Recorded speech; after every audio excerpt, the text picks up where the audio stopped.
أعوذ بالله من الشيطان الرجيم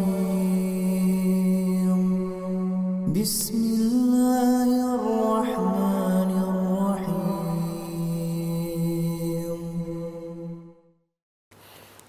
بسم الله الرحمن الرحيم السلام عليكم ورحمة الله وبركاته الحمد لله على إحسانه والشكر له على توفيقه وامتنانه وأشهد أن لا إله إلا الله وحده لا شريك له تعظيما لشأنه وأشهد أن محمدا عبده ورسوله الداعي إلى رضوانه وصلى الله وسلم وبارك عليه وعلى آله وأصحابه وإخوانه. Masyarul muslimin, jamaah salat subuh yang semoga kita selalu dalam lindungan dan penjagaan Allah Subhanahu wa taala. Alhamdulillah, kembali kita dipertemukan oleh Allah Subhanahu wa taala dalam rangka menuntut ilmu yang semoga Allah Subhanahu wa taala memberikan keikhlasan kepada kita dalam duduknya kita di majelis ilmu ini. Semoga Allah Subhanahu wa taala menambah kepada kita ilmu yang bermanfaat dan kemudahan dalam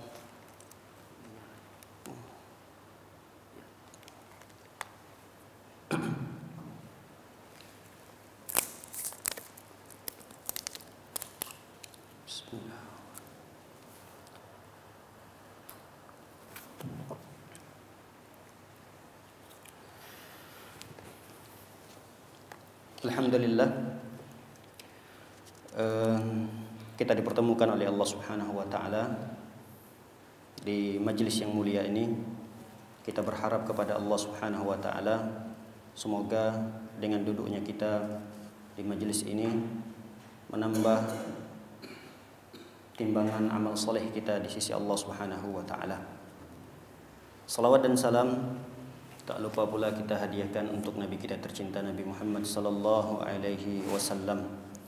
Semoga dengan memperbanyaknya selawat untuk beliau, kita termasuk umat beliau yang mendapatkan syafaatnya kelak pada hari kiamat. Amin ya rabbal alamin. Masyarul muslimin, jamaah salat subuh yang semoga kita selalu dalam lindungan dan penjagaan Allah Subhanahu wa taala. Pada pertemuan yang lalu kita telah membahas tentang bagaimana gangguan yang didapati oleh Rasul sallallahu alaihi wasallam dari orang-orang kafir Quraisy. Dan gangguan itu tidak hanya pada fisik Nabi sallallahu alaihi wasallam. Gangguan itu tidak hanya berupa hinaan, cacian, intimidasi, bahkan mental Rasul sallallahu alaihi wasallam pun ikut mereka ganggu. Untuk tujuan utamanya adalah agar bagaimana konsentrasi dakwah Rasulullah juga terganggu. Karena di masa-masa itu Rasul sallallahu alaihi wasallam sedang gencar-gencarnya berdakwah, mengajak pembesar-pembesar orang-orang Quraisy dan secara umum seluruh masyarakat yang tinggal di kota Mekah didakwai oleh Rasul sallallahu alaihi wasallam. Pagi, siang, sore, malam, tiada hentinya Rasul sallallahu alaihi wasallam berdakwah. Tapi di samping itu Rasul juga mendapatkan gangguan dari orang-orang kafir Quraisy. Kita sudah ceritakan pada pertemuan yang lalu bagaimana gangguan-gangguan yang mereka dapatkan. Dan gangguan itu semakin berkurang tatkala dua pembesar orang Quraisy masuk Islam. Ini juga sudah kita bahas pada pertemuan yang lalu. Masuk Islamnya Umar bin Khattab, dan tidak berapa lama kemudian masuk Islam pula paman Rasul SAW Hamzah. Ini dua orang yang bukan tanggung-tanggung dalam Islam.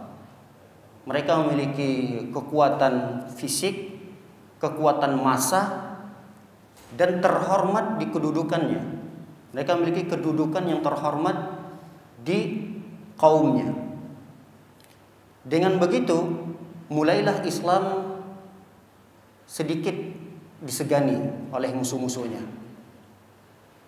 Tapi dengan melihat keadaan seperti itu, orang Quraisy juga tidak tinggal diam. Sehingga mereka melakukan al-muqata'atul 'ammah, kalau kita terjemahkan dalam bahasa Indonesia kita adalah boikot besar-besaran. Jadi Rasul SAW dan keluarganya yang satu suku dengan Nabi SAW itu diboikot, diisolasi, tidak diajak berinteraksi, bahkan mereka secara sepihak menuliskan suatu perjanjian yang isi perjanjian itu adalah kezaliman yang besar terhadap keluarga Nabi Shallallahu Alaihi Wasallam. Jadi muqata'atul amma ini boikot habis-habisan terhadap keluarga Nabi Shallallahu Alaihi Wasallam. Dan isi daripada boikot tersebut kita bisa lihat di sini dalam Sahih Bukhari. Al Imam Bukhari juga menyebutkan tentang hal tersebut. Zadat hayratul musyrikin, bertambah keheranan orang-orang musyrikin tatkala mereka sudah kehabisan akal bagaimana menghalangi dakwah Nabi Shallallahu Alaihi Wasallam. Lalu kemudian mereka memboikot Bani Hashim dan Bani Al-Muttalib. Bani Hashim, Bani Muttalib ini kan kakek yang ketiga dan keempatnya Nabi SAW. Kakek yang ketiga, kakek yang keempat ini kan punya banyak keturunan. Jadi pokoknya dari kakek yang keempat Nabi SAW itu, yang keluarga besar Nabi SAW, kita ini kan punya ayah. Ayah kita ini punya ayah lagi. Kakek kita berarti. Kakek kita punya ayah lagi. Itu kan sudah kalau kita hitung keluarga besar sekali. Nah, seluruh keluarga besar Nabi SAW itu diboikot oleh orang-orang Quraisy. Kita tahu di Quraisy itu kan punya banyak suku.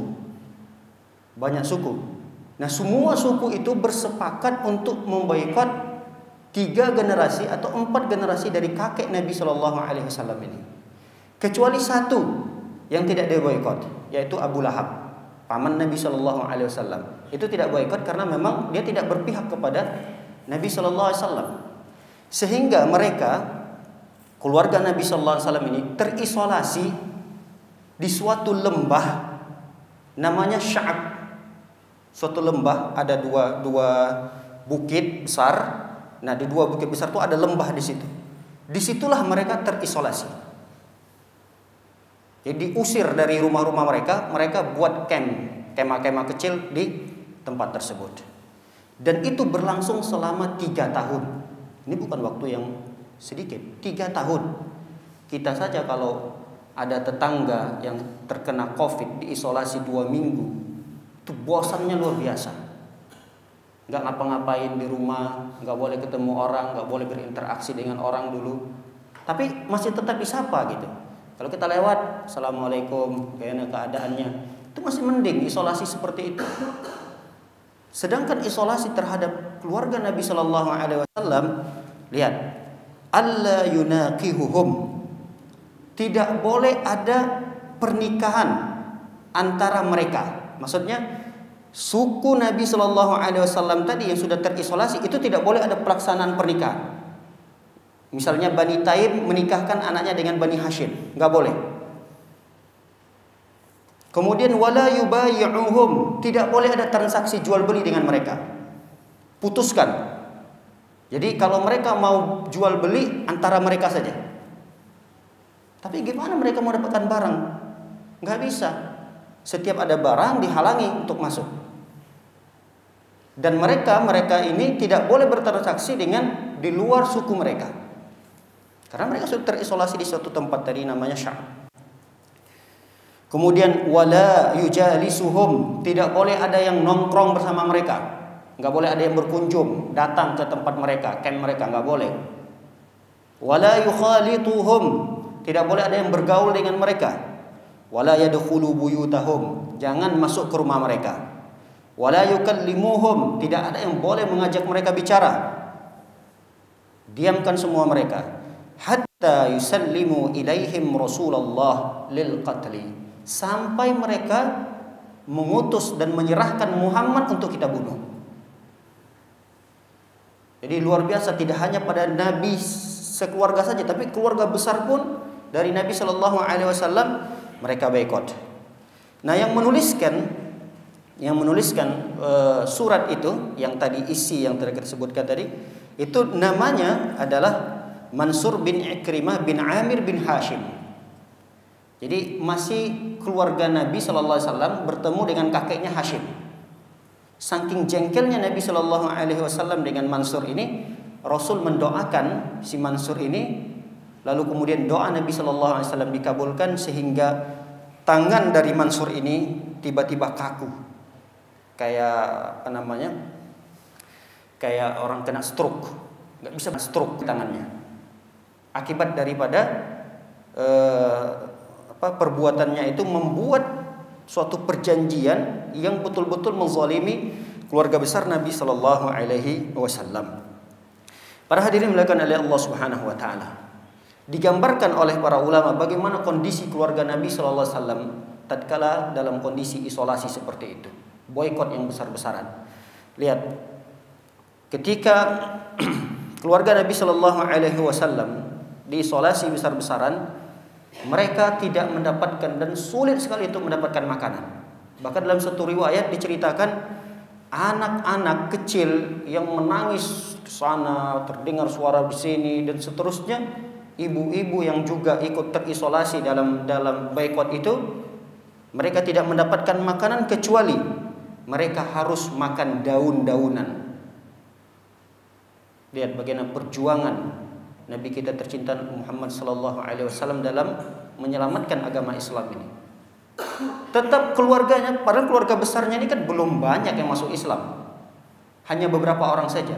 Tapi orang Arab itu terkenal dengan fanatik kesukuannya. Karena fanatik kesukuannya, mau gak mau Nabi Muhammad ini harus dibela oleh mereka. Mereka tidak mau menyerahkan Nabi Muhammad Sallallahu Alaihi Wasallam ini. Sampai-sampai mereka harus rela. Karena tidak mendapatkan makanan, dedaunan yang mereka kumpulkan itu mereka masak, mereka makan.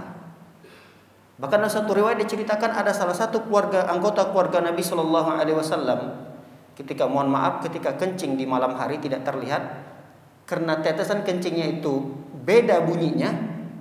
Lalu kemudian setelah mendengarkan bunyi itu dia ambil, apa ini? Ini bukan batu, ternyata diambil itu adalah kulit onta yang sudah kering. Karena sudah kena kencing, dicuci oleh salah satu anggota keluarga Nabi Sallallahu Alaihi Wasallam ini. Setelah dicuci, kemudian direndam, setelah direndam dikembang, kemudian dimasak, dimakan oleh mereka. Saking sulitnya untuk mendapatkan makanan di masa-masa itu. Dan itu terjadi selama 3 tahun. Kebutuhan dan terus kebutuhan semakin meningkat, sedangkan untuk mendapatkan makanan sulit. Kecuali di bulan-bulan haram. Di bulan-bulan haram yang mungkin jamaah haji yang datang ke Mekah, ini mereka sudah tidak fokus lagi untuk memboikot Nabi Shallallahu Alaihi Wasallam. Tidak fokus lagi karena persiapan mereka untuk menyambut jamaah haji yang begitu banyak. Lalu kemudian mereka hanya membuat peraturan kepada setiap orang yang masuk. Setiap orang yang masuk untuk menunaikan ibadah haji, mereka berikan peringatan. Kalian yang datang jamaah haji membawa perdagangan, biasanya mereka sekaligus membawa perdagangan. Jangan jual kepada sukunya Bani Hashim dan Bani Muttalib. Jangan jual ke mereka. Andai kata kalian mau jual itu, naikkan harganya setinggi-tingginya. Kalau tidak, kami akan larang atau kami akan ambil barang tersebut. Jadi seperti itu intimidasi yang didapatkan oleh keluarga Nabi Sallallahu Alaihi Wasallam. Para hadirin dan hadirat dimuliakan oleh Allah Subhanahu Wa Taala, sudah semakin mencekam keadaannya, sampai-sampai Abu Thalib melihat begitu antusiasnya orang-orang Quraisy untuk membunuh Nabi Sallallahu Alaihi Wasallam. Lalu kemudian Nabi Sallallahu Alaihi Wasallam ingin diselamatkan oleh Abu Thalib, paman Nabi Sallallahu Alaihi Wasallam. Jadi ketika Nabi SAW beristirahat di malam hari, Rasul tidak boleh tidur di tempat di mana biasanya beliau beristirahat. Setiap malam itu harus dirubah tempat keadaan Rasulullah SAW. Malam ini Rasulullah SAW di camp sana, besok malam pindah lagi di sana, dan digantikan oleh yang lain. Supaya kalau ada penyerangan secara tiba-tiba, percobaan untuk membunuh Nabi sallallahu alaihi wasallam itu tidak bisa dilakukan. Karena Nabi sallallahu alaihi wasallam tidak menetap di suatu tempat. Dipindahkan oleh Abu Thalib. Malam ini di sini, di sini, di sini, di sini, dan dikawal oleh para suku-sukunya. Ada beberapa orang yang memiliki hati nurani selain daripada suku Nabi SAW. Ya, namanya kezaliman yang luar biasa.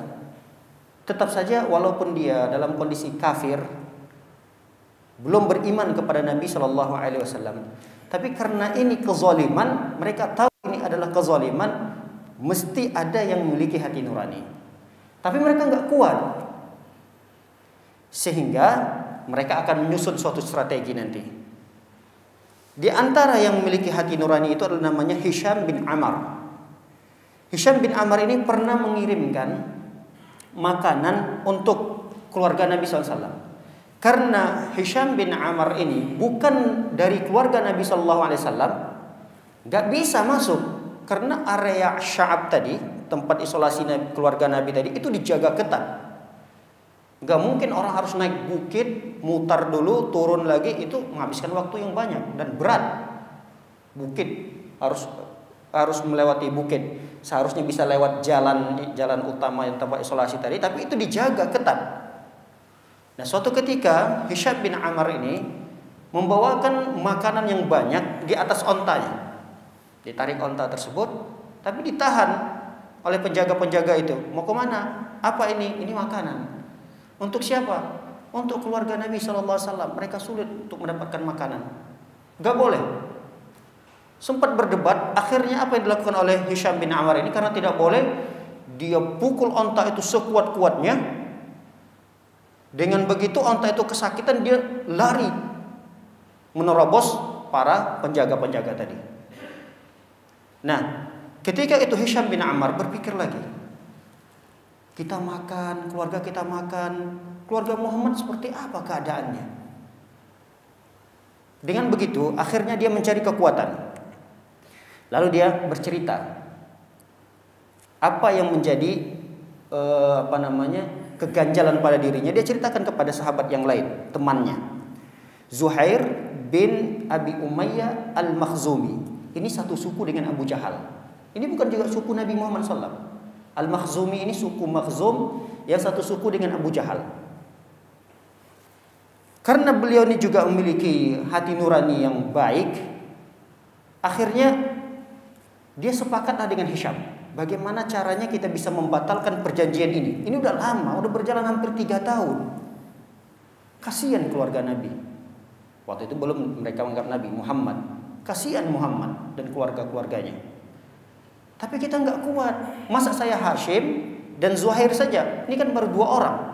Kita nggak bisa mengalahkan orang-orang Quraisy. Apalagi kita akan berhadapan dengan Abu Jahal. Kita berdua nggak bisa. Cari orang ketiga.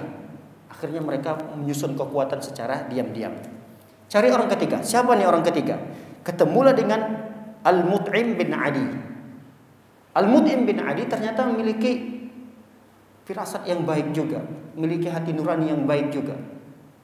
Ini harus dibatalkan, perjanjian ini harus dibatalkan. Dan perjanjian itu tertulis oleh orang Quraisy, tertulis dan disimpan rapi di dalam Ka'bah. Subhanallah. Perjanjian kezaliman yang luar biasa itu ditulis, lalu kemudian tulisan itu, perjanjian itu disimpan dalam Ka'bah. Tempat yang paling aman dan tidak bisa dicuri, tidak bisa diambil. Lalu kemudian carilah orang ketiga untuk menyusun kekuatan. Al-Mut'im bin Adi. Ini bukan orang-orang muslim ya. Yang kita sebutkan ini bukan orang muslim.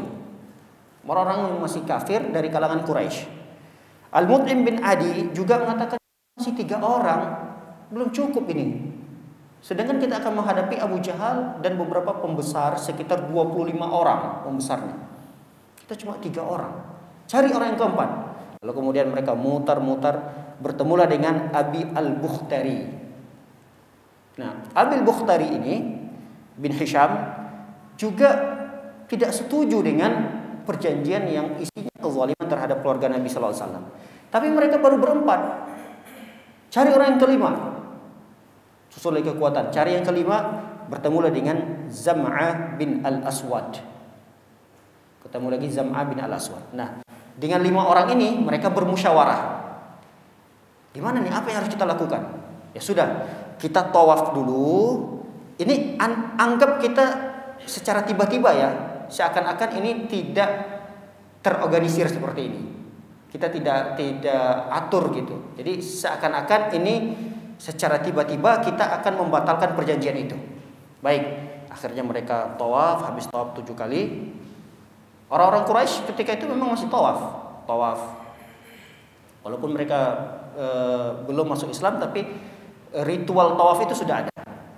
Sampai putaran yang ke-7, salah satu di antara 5 ini, mereka salah satunya berteriak atau ya memanggillah orang-orang yang ada di sekitar Ka'bah tersebut. Wahai manusia, apakah kalian rela keluarga kita makan, keluarga kita bersenang-senang, sedangkan keluarga Muhammad dalam kondisi kesulitan? Mana rasa kemanusiawian kita? Gitulah bahasanya. Mana rasa kemanusiawian kita melihat kondisi seperti ini? Padahal suku Hashim dan suku Muthalib ini suku yang terpandang di orang-orang Quraisy juga. Jadi Bani Hashim ini bukan suku yang terpencil, bukan suku pendatang. Beliau juga suku asli di situ, di Quraisy itu. Lalu kemudian yang teriak tadi langsung, karena memang Abu Jahal itu nongkrong juga dekat masjid, dekat Ka'bah itu, langsung membalas, berkomentar dengan ucapan itu. Kamu dusta. Perjanjian itu tidak boleh dibatalkan. Kata Abu Jahal menjawab komentar daripada salah satu dari yang 5 tadi, yang bernama Az-Zam'ah.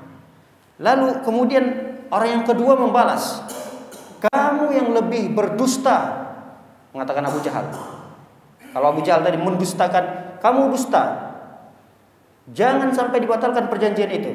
Lalu orang yang kedua mengatakan, kamu wahai Abu Jahal yang lebih dusta lagi. Ini perjanjian zalim, tidak memiliki kemanusiawian, tidak boleh seperti ini. Kemudian orang yang ketiga juga ikutan seperti itu, membela. Orang keempat, kelima, dan seterusnya. Lalu kemudian terpojoklah Abu Jahal tadi. Dan orang-orang yang di sekitar tentu memiliki hati nurani. Oh iya ya, coba andai kata keluarga kita yang diperlakukan seperti itu, apa yang harus kita lakukan? Lalu kemudian karena Abu Jahal ini juga cerdas orangnya, dia mengatakan, hadza amrun qada bil lail. Ini yang kalian buat nih, strategi ini sudah kalian musyawarahkan tadi malam kan? Kalian sepakat, kompak kan kalian berlima ini gitu. Lalu kemudian Abu Thalib ketika itu duduk di pojokan masjid.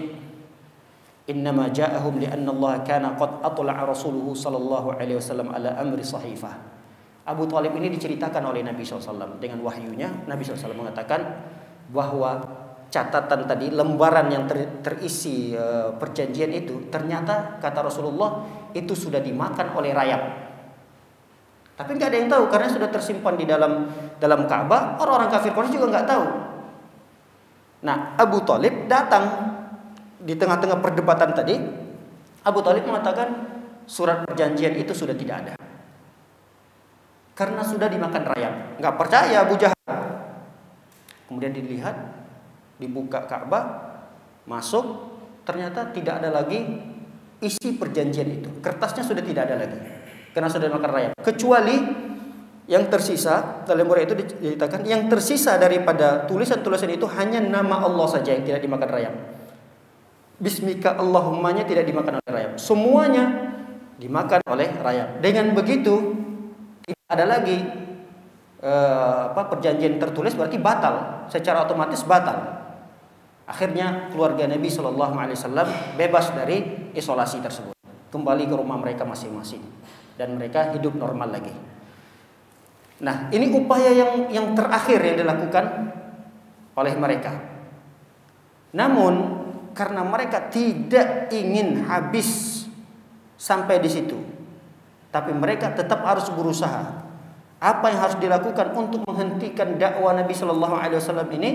Lalu kemudian mereka mengutus utusan yang terakhir ke Abu Thalib, karena yang membela dakwah Rasulullah SAW ini adalah satu-satu paman Nabi Shallallahu Alaihi Wasallam ketika itu, yang begitu besar pembelaannya terhadap Nabi adalah Abu Thalib. Nah, ini adalah cara yang terakhir yang mereka lakukan. Mereka utus pembesar-pembesar Quraisy dari berbagai macam suku. Ada sekitar ketika itu 25 orang. 25 orang. Disebutkan di antaranya dari 25 itu adalah Utbah bin Rabi'ah, Syaibah bin Rabi'ah, Abu Jahal, kemudian Umayyah bin Khalaf, Abu Sufyan bin Harab, dan ada sekitar 25 orang lagi. Dan ini mereka 25 orang ini bertemu, ya berdiskusilah dengan Abu Thalib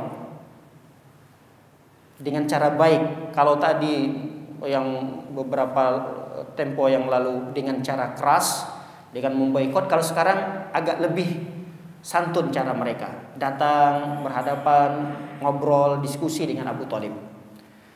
Apa isi dari pembicaraan mereka? Isi dari pembicaraan mereka itu, mereka minta agar diserahkan Muhammad itu. Kalau tidak ingin dibunuh, ya sudah, kasih tahu Muhammad, jangan lagi dilanjutkan dakwanya. Stop. Jangan sekali-kali menyalahkan, bahkan menyesatkan apa yang sudah menjadi tradisi nenek moyang kami. Itu diantara pertemuan, hasil dari pertemuan dengan Abu Thalib itu udah. Pokoknya kami tidak akan ganggu Muhammad lagi, kami tidak akan berusaha untuk membunuh Muhammad lagi, kami tidak akan mencelah, memaki, dan apapun tidak akan kami lakukan untuk menyakiti Muhammad, asalkan Muhammad berhenti untuk mendakwakan agamanya. Jangan sekali-kali sentuh apa yang sudah menjadi tradisi nenek moyang kami. Karena nenek moyang kami itu sudah membawa satu agama, ajaran, dan itu sudah turun-menurun sekian ratus tahun lamanya. Tiba-tiba datang anak kemarin sore ingin menghancurkan tradisi tersebut. Kamu tahu begitu, wahai Abu Thalib, kamu tahu ini kan tradisi yang sudah dibangun sekian lama, dan itu adalah tradisi nenek moyang kita. Masa iya itu kamu ikut kerjasama untuk memusnahkannya? Begitu banyaknya Tuhan kita ratusan, masa iya itu dijadikan satu? Kan gak mungkin. Akhirnya Abu Thalib ya, termakan juga dengan tawaran tersebut. Dengan begitu dia panggil Nabi Muhammad SAW dengan cara baik. Dipanggil, wahai Muhammad, sini, kita bertemu dulu dengan pembesar-pembesar Quraisy ini. Nah, setelah bertemu dengan pembesar-pembesar Quraisy, ditawarkanlah seperti itu. Apa kata Nabi Muhammad SAW ketika mendengarkan tawaran tersebut? Kata Nabi SAW, "Ara'aitum in a'taitukum kalimatan takallamtum biha malaktum biha al-Arab wa danat lakum biha al-Ajam." Mau enggak kalian wahai pembesar-pembesar? Malah didakwai oleh Rasulullah. Rasulullah SAW bukannya diam, tertunduk, malu. Bahkan Rasul SAW ketika diberikan kesempatan untuk bicara, kata Rasul SAW kepada mereka, "Ara'aitum, maukah kalian in a'taitukum kalimatan, aku berikan satu kalimat, cuma satu kalimat, takallamtum biha, kalau satu kalimat itu kalian ucapkan, maka malaktum bihal Arab, Arab ini akan menjadi milik kalian, wadanat lakum bihal Ajam, dan orang-orang selain Arab itu akan tunduk dengan kalian.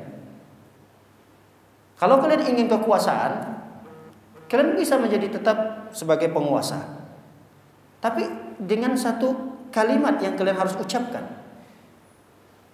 Nah, kalimat tersebut dijelaskan adalah kalimat la ilaha illallah. Mereka paham sekali kalimat la ilaha illallah ini. Kalau sudah dikatakan la ilaha illallah, berarti dibuang segala sesembahan, dan hanya ditetapkan satu yang berhak untuk disembah, yaitu Allah. Mereka paham sekali makna la ilaha illallah ini. Berarti kami harus nafikan, harus buang semua sesembahan yang ratusan jumlahnya di Ka'bah itu, dan kami harus menetapkan satu Tuhan yang berhak disembah. Gak mungkin. Lalu kemudian dari 25 utusan tadi, mereka menjawab, qalu aturidu ya Muhammad an taj'al aliha ilahan wahida. Wahai Muhammad, kamu kurang ngajar. Kami punya banyak Tuhan. Kami sudah punya banyak Tuhan, dan masing-masing Tuhan itu punya profesi masing-masing. Ada Tuhan yang berikan rezeki, ada Tuhan ini, Tuhan ini, Tuhan ini. Lalu kemudian engkau mau jadikan dia satu. Ini perkara yang menakjubkan, perkara yang mengherankan. Gak bisa seperti ini. Ini kata mereka. Lalu dengan begitu diturunkan oleh Allah Subhanahu wa taala firman Allah Subhanahu wa taala dalam surah Shad ayat 1 sampai ayat yang ke-7. Dan ini firman ini diturunkan oleh Allah berkaitan dengan kisahnya Nabi sallallahu alaihi wasallam ketika ingin ditawarkan untuk berhenti berdakwah. Udah cukup, jangan lagi sampaikan syariat Islam. Wahyu dari Allah tutup. Kalau mau berdakwah silahkan di luar dari Arab, luar dari Mekah. Ada orang-orang Mekah, orang-orang yang di sekitar Arab itu tidak perlu lagi dakwah yang dibawa oleh Nabi Muhammad sallallahu alaihi wasallam. Nah, sampailah pada usia Abu Thalib sekitar sudah usia tua. Abu Thalib itu sekitar 80-an dah usianya. Sudah detik-detik akan wafat. Nah, ketika itu sudah mulai nih orang-orang Quraisy melihat, waduh ini kalau wafat, waduh ini gimana ini? Enggak ada lagi dengan siapa kita bernegosiasi terhadap Muhammad ini. Satu-satunya yang bisa kita ajak untuk bernegosiasi adalah pamannya ini. Kalau pamannya meninggal, udah kita nggak bisa lagi. Kita mau ngapain lagi, kata orang-orang Quraisy. Nah, sampailah pada tahapan di mana Rasul Shallallahu Alaihi Wasallam mengalami kesedihan yang luar biasa. Kenapa? Karena di tahun itu, tahun di mana dua orang tercinta Nabi Shallallahu Alaihi Wasallam wafat. Yang pertama adalah paman beliau Abu Thalib, yang kedua adalah istri beliau tercinta Khadijah radhiyallahu taala anha. Nah, para hadirin yang dirahmati oleh Allah Subhanahu wa taala, tahun ini terjadi pada tahun ke-10 setelah kenabian. Kalau dulu belum ada tahun Hijriah. Belum ada tahun Hijriah. Jadi hitungannya adalah tahun pertama Nabi diangkat, tahun pertama diangkat menjadi Nabi, tahun kedua, tahun ketiga. Nah, pada tahun yang ke-10, kapan nanti ada tahun 1 Hijriah, 2 Hijriah? Ketika Nabi SAW berhijrah ke Madinah. Nah, barulah nanti ada tahun Hijriah. Dan itu 3 tahun setelahnya nanti. Jadi pada tahun ke-10 setelah Nabi diangkat, setelah Nabi Muhammad diangkat menjadi Rasul, meninggallah paman beliau. Tapi di detik-detik paman beliau ingin meninggal dunia, Nabi SAW tidak bosan-bosannya untuk menyampaikan dakwah. Ini menunjukkan begitu besarnya kasih sayang Rasul SAW kepada pamannya ini. Bagaimana tidak, Nabi SAW cinta sekali dengan pamannya ini. Karena dakwah Nabi SAW selalu didukung dan dijaga. Bahkan Nabi SAW di mana berdakwah, di situ ada pamannya. Dia menjadi benteng yang kokoh, membela dan membentengi Nabi SAW dari gangguan-gangguan Quraisy. Tapi yang satu yang disayangkan oleh Nabi SAW, sampai detik ini pamannya itu belum mengucapkan kalimat la ilaha illallah. Kenapa? Karena gengsi. Gengsi dengan pembesar-pembesar yang lain. Jangan sampai Abu Thalib dicap oleh suku-suku yang lain dari pembesar-pembesar suku itu, mengecap Abu Thalib bahwa benci terhadap agama nenek moyang. Cuma itu saja sebabnya. Bukan karena Abu Thalib itu tidak paham dengan syariat Islam, tidak paham dengan wahyu disampaikan Rasul. Mereka paham. Abu Thalib ini paman Nabi SAW yang mungkin lebih paham daripada kita. Bahasa Arabnya fasih. Tapi karena hidayah milik Allah Subhanahu wa taala, dan itu tidak diberikan kepada siapa orang yang dicintai oleh Nabi. Lihat di detik-detik akhir, paman Nabi SAW Abu Thalib ini wafat, sedang sakratul maut. Nabi SAW bergegas bersegera menemui pamannya. Lalu kemudian di sampingnya juga ada beberapa pembesar. Ada Abu Jahal, ada Umayyah bin Khalaf, ada Abu Sufyan. Di samping Abu Thalib itu yang sedang sakratul maut. Nabi SAW di samping yang sebelahnya mengatakan, ya ammi qul la ilaha illallah. Wahai pamanku, ucapkanlah la ilaha illallah. Uhajju laka biha kalimatan uhajju laka biha indallah. Aku akan berhujjah dengan satu kalimat itu, akan aku bersaksi di hadapan Allah Subhanahu wa taala untukmu wahai pamanku. Ucapkan la ilaha illallah. Lalu pembesar-pembesar tadi mengatakan, ya Abu Thalib, wahai Abu Thalib, atarghabu an millati Abdul Muttalib? Kalau engkau mengucapkan la ilaha illallah, lihat Abu Jahal menggunakan bahasa apa? Atarghabu, apakah engkau benci? Abu Jahal tidak menggunakan bahasa apakah engkau ingin meninggalkan, apakah engkau ingin masuk ke dalam Islam kemudian meninggalkan nenek moyangmu. Bukan, tapi dia mengatakan kalimat, apakah engkau benci wahai Abu Thalib dengan agama kakekmu, agama nenek moyangmu? Dengan kalimat itu kan Abu Thalib berpikir, wah benci. Jangan sampai saya nanti dicap, tersebar kemana-mana di kalangan Quraisy, saya ini termasuk orang yang membenci agama nenek moyang saya. Akhirnya meninggal paman beliau ini dalam kondisi tidak mengucapkan la ilaha illallah. Itu hal yang disayangkan oleh Nabi SAW. Meninggal dalam kondisi tidak mengucapkan la ilaha illallah.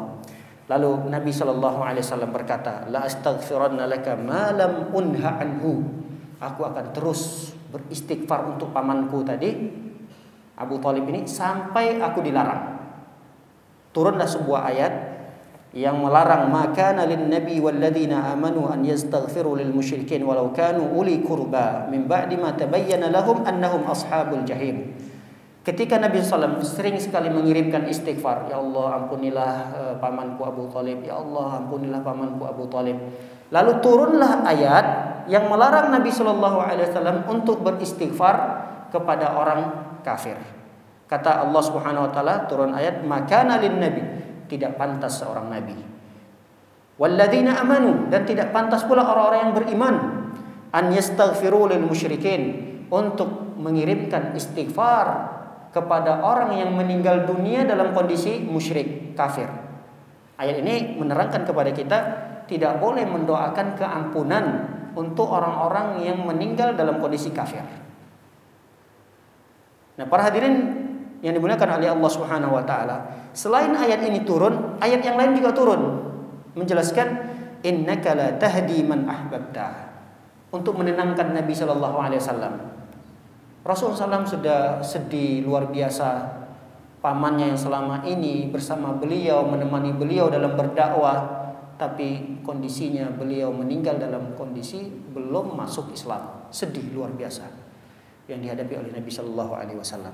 Akhirnya diturunkan satu ayat lagi untuk menghibur Nabi Sallallahu Alaihi Wasallam. Innaka la tahdi man ahbabta. Wahai Muhammad, engkau itu tidak bisa memberikan hidayah kepada orang yang kau cintai. Ini menunjukkan bahwa hidayah itu tidak bisa diwariskan. Iman Islam tidak bisa diwariskan. Dia harus mendapatkan persetujuan dari Allah Subhanahu wa taala. Dan itu tidak hanya terjadi pada paman Nabi SAW. Begitu juga terjadi kepada Nabi Ibrahim. Nabi Ibrahim ayahnya orang yang lebih dekat lagi dengan Nabi Ibrahim. Kalau Nabi Muhammad SAW pamannya, ya mungkin dekat tapi tidak sedekat Ibrahim. Selain Nabi Ibrahim, ada Nuh alaihissalam, anak dan istrinya yang kafir. Jadi tidak serta-merta orang yang terdekat dengan Nabi Shallallahu Alaihi Wasallam itu harus mendapatkan hidayah. Karena Allah Subhanahu Wa Taala mengatakan, sesungguhnya engkau wahai Muhammad tidak bisa memberikan hidayah kepada orang yang engkau cintai. Nah, para hadirin yang dimuliakan oleh Allah Subhanahu Wa Taala, ada di antara riwayat hadis yang menceritakan dari Abbas. Abbas ini paman Nabi SAW yang juga sempat masuk Islam. Jadi paman Nabi Muhammad itu ada 10. Tapi ketika Nabi SAW diangkat menjadi Rasul, itu yang masih hidup ada 4. Jadi ketika Nabi SAW diangkat menjadi Rasul sekitar umur 40 tahun itu, yang masih tersisa dari 10 paman Nabi SAW yang masih hidup itu 4. 2 yang masuk Islam, 2 yang masih kafir. Yang masuk Islam adalah Hamzah, dan yang kedua adalah Abbas ini. Ini paman Nabi SAW. Yang 2 kafir adalah Abu Thalib dan Abu Lahab.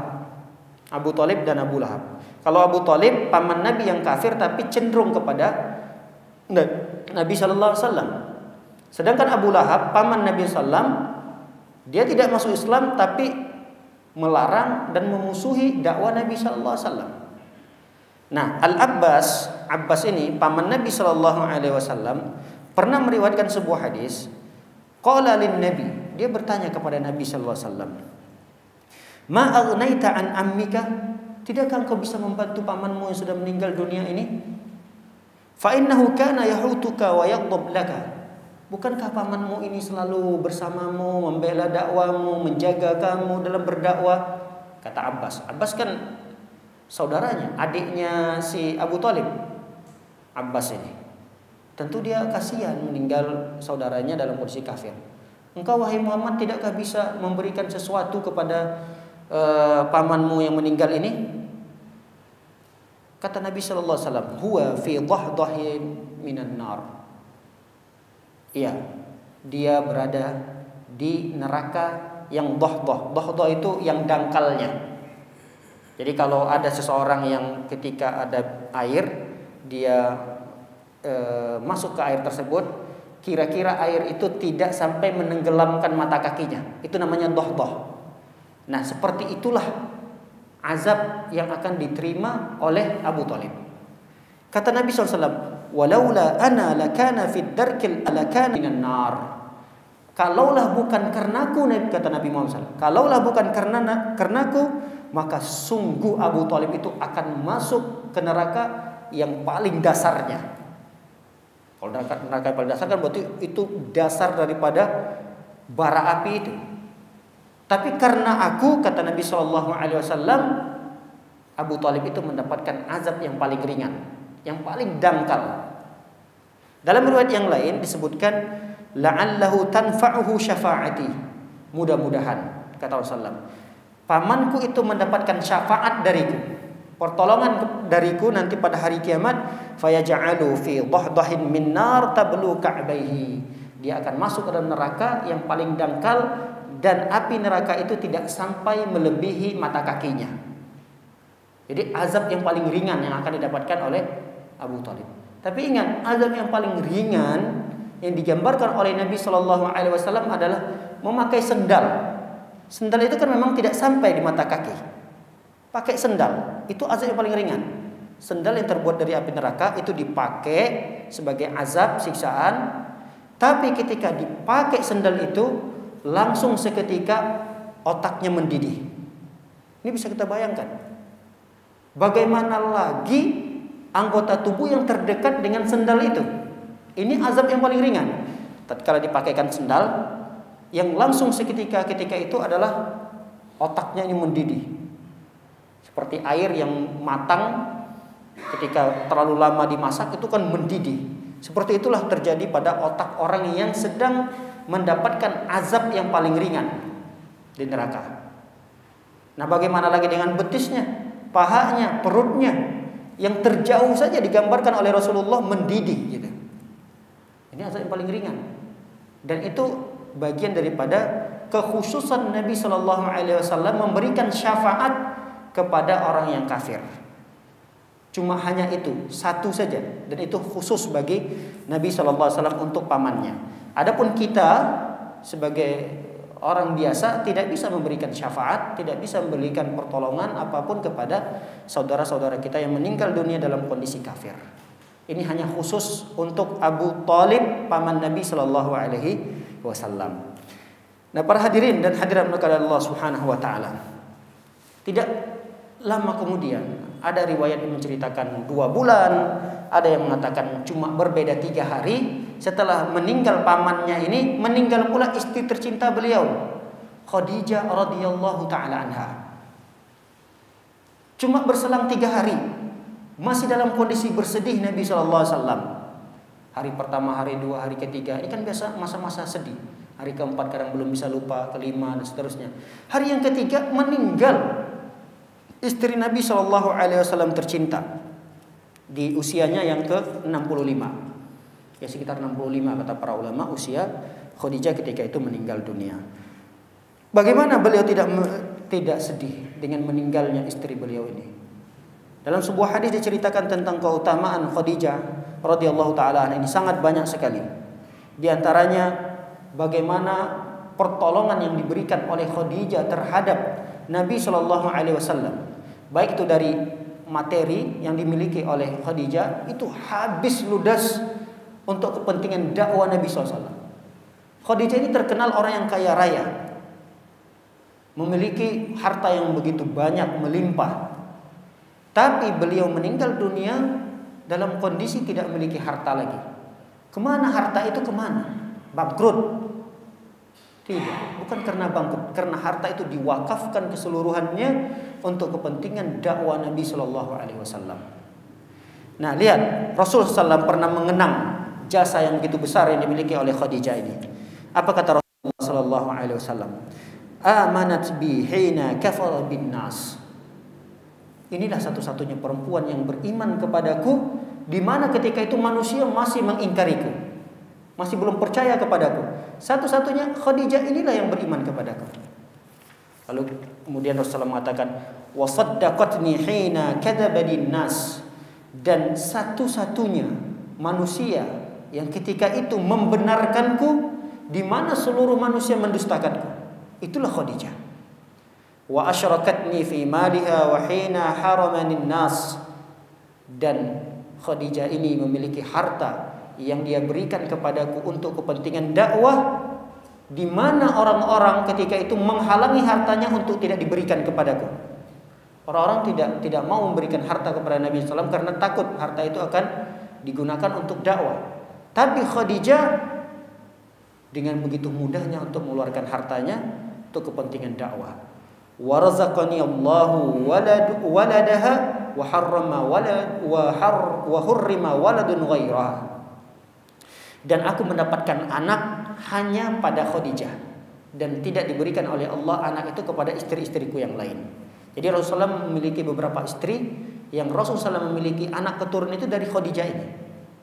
Nah, para hadirin yang dimuliakan oleh Allah Subhanahu wa taala, itu jasa yang dimiliki oleh Khadijah sehingga tidak bisa dilupakan oleh Nabi sallallahu alaihi wasallam. Sehingga Nabi sallallahu alaihi wasallam semasa hidup Khadijah ini tidak pernah beliau menyakiti hati Khadijah walaupun sesaat. Walaupun sekecil apapun Rasulullah SAW pasti betul-betul menjaga agar istrinya ini tidak tersakiti. Makanya di antara para ulama menafsirkan Rasul sallallahu alaihi wasallam tidak pernah berpoligami ketika bersama Khadijah. Kapan Rasulullah SAW beristri lagi? Ketika Khadijah meninggal dunia. Karena Rasulullah tahu khawatir akan menyakiti Khadijah ini. Karena jasanya yang luar biasa terhadap Nabi SAW, terhadap kepentingan Islam, Nabi SAW begitu cinta kepada Khadijah ini. Nah, para hadirin dimuliakan oleh Allah Subhanahu wa taala. Kecintaan Nabi SAW kepada Khadijah ini begitu luar biasa sehingga bertambah lagi lah kesedihan Nabi. Setelah pamannya 3 hari yang lalu meninggal, ditambah lagi istri tercintanya meninggal dunia, maka Nabi SAW luar biasa kesedihan yang dihadapi oleh Nabi kita sallallahu alaihi wasallam. Nah, para hadirin yang dimuliakan oleh Allah Subhanahu wa taala. Setelah itu Nabi sallallahu alaihi wasallam tetap masih semangat berdakwah. Tapi beberapa hari telah meninggal itu karena rasa sedih yang luar biasa, dialami oleh Nabi Shallallahu Alaihi Wasallam, tapi Nabi Shallallahu Alaihi Wasallam pun tidak berhenti dalam berdakwah. Ada beberapa penyebab, kata para ulama, kenapa Rasulullah SAW begitu sabar mendapatkan pendirian yang kokoh, tetap harus berdakwah. Padahal kalau itu kita alami di zaman Nabi SAW, andai kata kita bersama Nabi SAW menjadi sahabatnya, kita belum tentu bisa bertahan terhadap ujian yang didapatkan dari orang Quraisy. Makanya jangan kita berharap, waduh enak ya di zaman Nabi, bisa bertemu dengan Nabi, bisa beriman dengan Nabi, bisa duduk di majelis Nabi. Belum tentu ketika kita hidup bersama Nabi kita termasuk golongan orang yang beriman itu. Bisa jadi kita masuk dalam golongan orang yang tidak beriman. Maka syukuri apa yang ada yang kita dapatkan sekarang. Kita terlahir dalam kondisi muslim, itu syukuri. Jangan kita ingin berharap sesuatu yang tidak mungkin. Enak ya di zaman Nabi bisa bertemu dengan Nabi. Kalau ia beriman dengan Nabi Sallallahu Alaihi Wasallam. Kalau kita masuk dalam golongan orang-orang yang malah membangkang dan memusuhi Nabi, waliyadzubillah. Oleh karenanya Nabi Sallallahu Alaihi Wasallam dijelaskan di sini kenapa Rasulullah memiliki kesabaran yang kokoh dalam berdakwah. Yang pertama, sebabnya adalah beliau memiliki keimanan yang besar kepada Allah Subhanahu wa taala. Dengan keimanan inilah beliau tetap sabar dalam menerima ujian-ujian. Andai kata Rasulullah SAW tidak memiliki keimanan kepada Allah, udah selesai dakwah, nggak ada lagi dakwah. Mungkin kita tidak akan mendapatkan nikmatnya beragama Islam. Kalau Rasulullah SAW ketika itu tidak beriman kepada Allah, dengan keimanannya yang kuat itulah, maka manfaat yang besar tetap masih ada dan kita rasakan sampai saat ini. Allah SWT berfirman, فَأَمَّا الزَّبَدُ فَيَذْهَبُ جُفَاء وَأَمَّا مَا يَنْفَعُ النَّاسِ فَيَمْكُثُ فِي الْأَرْضِ. Adapun buih-buih itu akan sirna, habis. Dia tidak punya pendirian. Adapun sesuatu yang bermanfaat, yaitu dakwah yang dibawa oleh Rasulullah SAW, itu akan tetap ada di atas muka bumi ini sampai pada hari kiamat nanti. Kalau kita betul-betul memiliki keimanan kepada Allah. Makanya kalau kita mendapatkan ujian, hinaan, cacian, mungkin sesuatu yang tidak kita sukai, kita dapatkan dari tetangga, dari keluarga kita. Tapi karena kita masih memiliki keimanan kepada Allah, itu biasanya akan mudah bagi kita untuk bersabar dari cacian itu. Yang kedua, kenapa Rasulullah SAW memiliki kesabaran yang luar biasa dan tetap memiliki pendirian yang kokoh harus berdakwah? Kata para ulama, sebab yang kedua adalah karena Nabi Shallallahu Alaihi Wasallam mudah untuk mengambil perhatian dan hati orang lain dengan akhlak yang beliau miliki. Jadi Rasul Shallallahu Alaihi Wasallam itu dimusuhi bukan karena akhlaknya, tapi karena yang dibawa oleh Nabi Muhammad. Karena Nabi Shallallahu Alaihi Wasallam ini sebelum diangkat menjadi Nabi, sebelum diangkat menjadi Rasul, beliau ini orang yang orang yang tidak memiliki jejak jelek, tidak memiliki jejak yang tidak memiliki catatan hitam lah, apalagi catatan merah, nggak ada. Yang dikenal pada diri Muhammad itu orangnya jujur, santun dalam bicara, dalam berbuat. Pokoknya tidak ada rapot merah yang dimiliki oleh Nabi Muhammad SAW di tengah-tengah orang Quraisy. Kapan Nabi Muhammad SAW mendapatkan cacian, hinaan, dikatakan gila, dikatakan tukang sihir? Ketika Nabi Muhammad SAW mendapatkan wahyu dari Allah Subhanahu wa Ta'ala. Tapi karena akhlak Nabi SAW ini berat bagi mereka untuk memusuhi Nabi. Di sisi lain mereka harus memusuhi Nabi, di sisi lain mereka melawan isi hati mereka dengan apa akhlak yang dimiliki oleh Rasul Sallallahu Alaihi Wasallam. Sisi lain mereka ingin memusuhi, tapi sisi lain apa yang ingin kita musuhi dari Nabi ini? Beliau orang yang baik gitu. Inilah yang membuat Rasul Sallallahu Alaihi Wasallam tetap harus berdakwah. Sampai-sampai banyak riwayat yang menjelaskan bagaimana para sahabat Nabi Shallallahu Alaihi Wasallam membela Nabi Shallallahu Alaihi Wasallam ini mati-mati, termasuk Abu Bakar.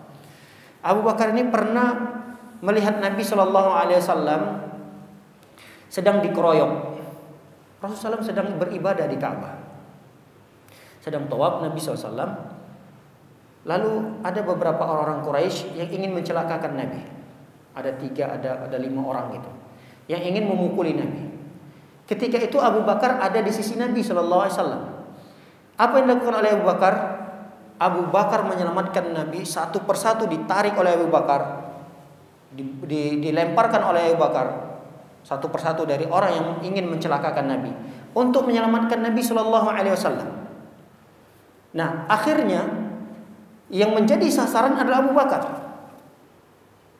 Yang menjadi sasaran pengeroyokan itu Abu Bakar. Nabi Muhammad SAW tadi sudah selamat dari pengeroyokan itu, diselamatkan, dibawa untuk jangan sampai ada cacat pada diri Nabi Muhammad SAW. Nah, sasaran pengeroyokan itu terjadi pada Abu Bakar. Abu Bakar ketika itu suku-sukunya tidak sedang berada di situ. Abu Bakar ini beliau bersukunya Taim, suku Taim. Nah, ketika itu suku Taim ini tidak bersama Abu Bakar.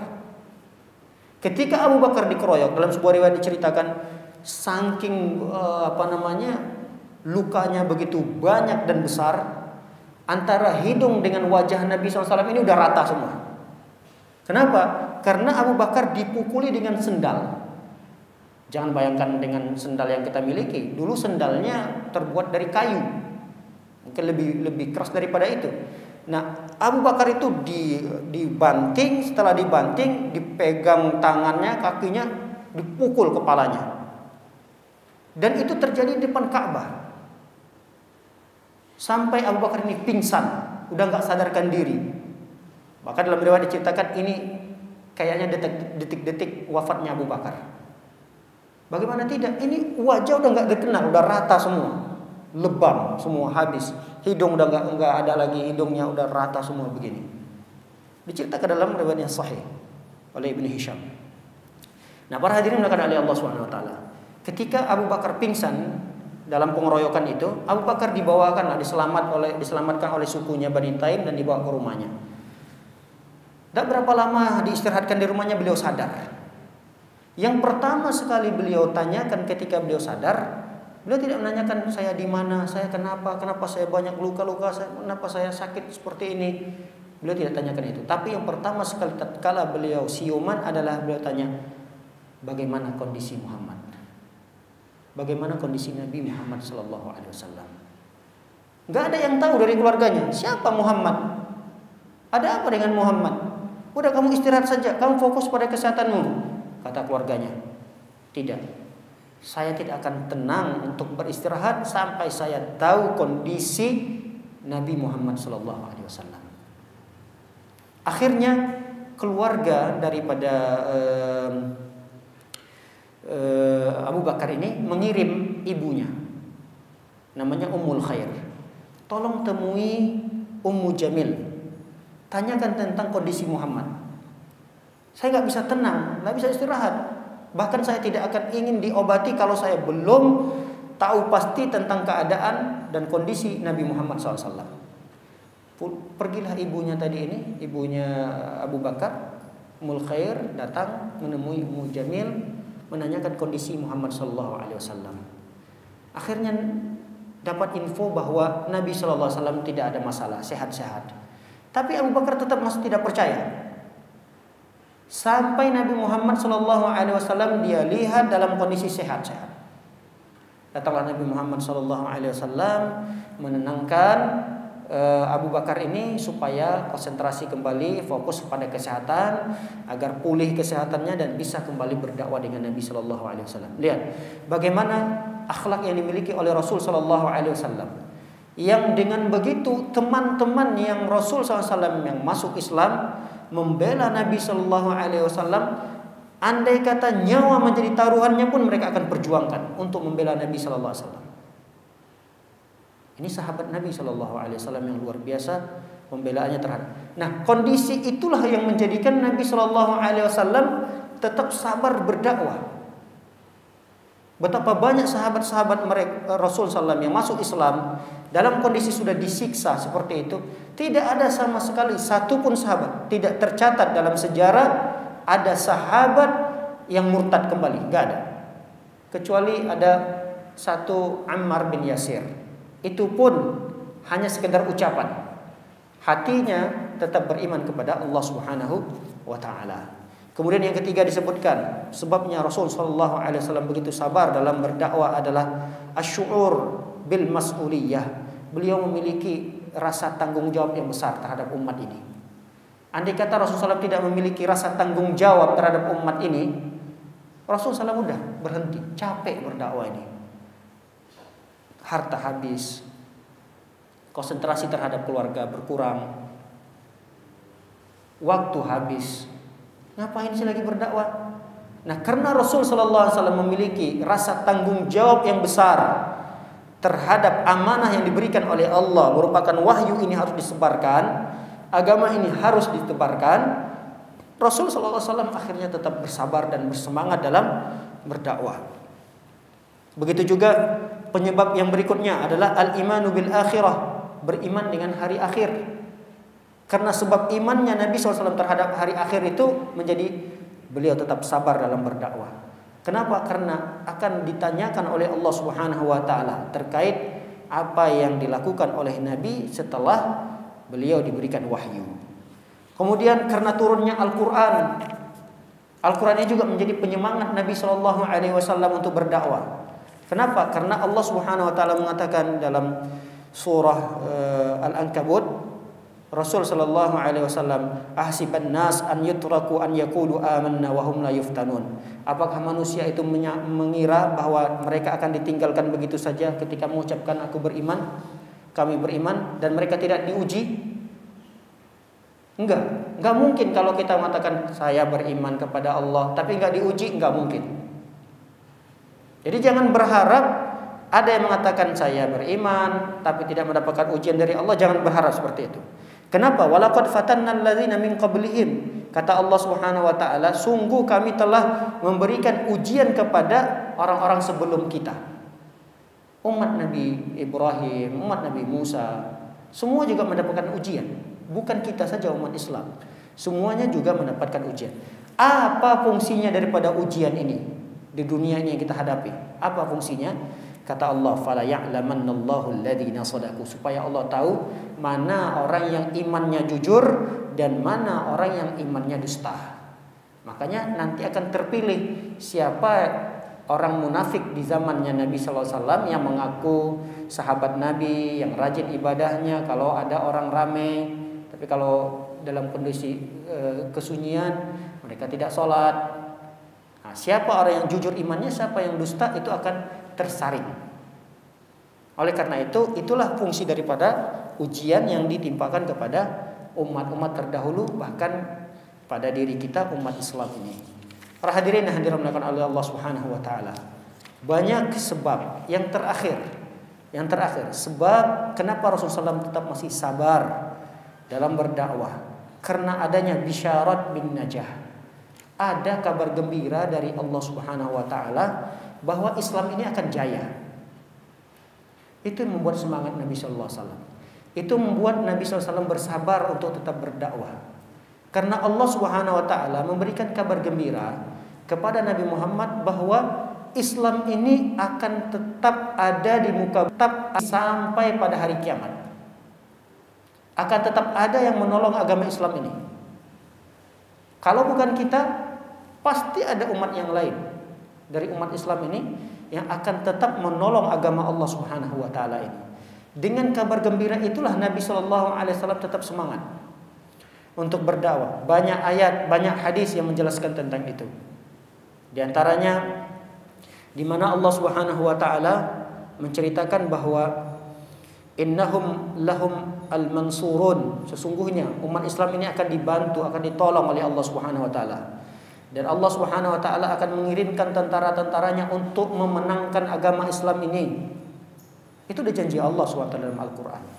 Kemudian dalam hadis Rasul sallallahu alaihi wasallam pun mengatakan bahwa satu kalimat yang apabila diucapkan oleh umat ini, la ilaha illallah, mereka akan bahagia, mereka akan menang, mereka akan memiliki Arab ini, mereka akan menguasai dunia ini. Tapi ingat, mereka harus memiliki syarat, yaitu mentauhidkan Allah Subhanahu wa taala. Bumi ini akan dimudahkan untuk diberikan kepada umat Islam kalau umat Islam itu betul-betul mentauhidkan Allah Subhanahu wa taala. Demikian para hadirin dimuliakan oleh Allah Subhanahu wa taala, kajian yang singkat ini. Semoga apa yang kita pelajari ini menambah semangat kita dalam beragama, menambah kecintaan kita kepada Nabi Muhammad sallallahu alaihi wasallam, karena sejarah Nabi Muhammad SAW tidak kita jadikan sebagai wawasan, tapi kita jadikan sebagai pelajaran bagi hidup kita, dalam hidup dan kehidupan kita. Dan mudah-mudahan kita bisa selalu mengikuti jejak Nabi Sallallahu Alaihi Wasallam sampai akhir hayat kita diambil oleh Allah Subhanahu Wa Taala. Semoga kita dimudahkan oleh Allah Subhanahu Wa Taala untuk meneladani Nabi Sallallahu Alaihi Wasallam, terutama dalam hal ibadah, karena itulah konsekuensi ketika kita mengucapkan wa asyhadu anna Muhammadan Rasulullah. Demikian, wassallallahu nabiyana Muhammadin wa ala alihi washabbihi wasallam ajmain. Akhir da'wan alhamdulillahi rabbil alamin. Subhanakallahumma bihamdika asyhadu an la ilaha illa anta astaghfiruka wa atubu ilaik. Assalamualaikum warahmatullahi wabarakatuh.